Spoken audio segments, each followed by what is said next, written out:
Nakita mo na ba lang mo forever online? Magpangita na! Para sa kapangita sing abyan kag pagpalangga online, subong nga bulan sang Pebrero, maghalong gid sa ginatawag nga love scam.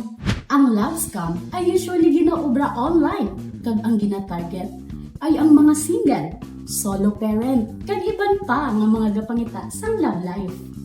Ang scammer nagaobra sang fake nga profile, kag kuwaon ng imong pagsalig para maging close na kamo sa isa kag isa.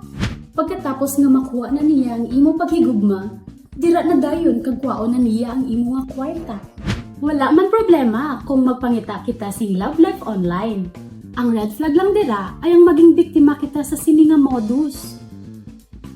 So ano ang mga red flags na makita natin sa sini nga mga scammers? Una, ang scammers hindi gusto makipag-meet up sa imo.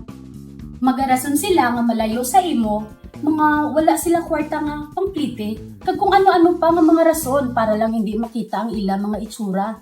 Ikaduha nga red flag ay kung ang ilang nga profile wala nagasanto sa ila ginahambal kag nagalain-lain ang ila istorya sa imo. Ang isa pa gid nga red flag ay kung mangayo sila sing kwarta. Pagkatapos nila maistorya sa imo ang ilang nga masubo nga pangabuhi, kapareho sang nagmasakit ang isa sa ila isa ka pamilya. Kag mangayo sila sing bulig finansyal. Pagkatapos nila nga makuha ang imo nga kwarta, hindi na sila magpabatsyag sa imo. Ano ang aton nga obrahon para maprotektahan ang aton nga galingon sa sini nga mga modus? Una gid sa tanan, stay single. Be happy with yourself. Char! Hindi ka gid mag-send sang kwarta sa mga tawo nga wala mo pagid nakita. Kung ang imo online friend nagapangayo sing kwarta, most likely scammer gid ni sila. I-check gid naton kung fake o kung hindi ang ilang nga account.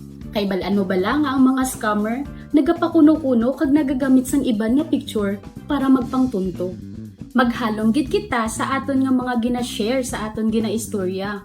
Hindi gid kita mag-share sang aton nga mga personal kag mga masiselan nga impormasyon. Dapat naton tandaan nga ang matuod nga pagpalangga, it takes time to develop.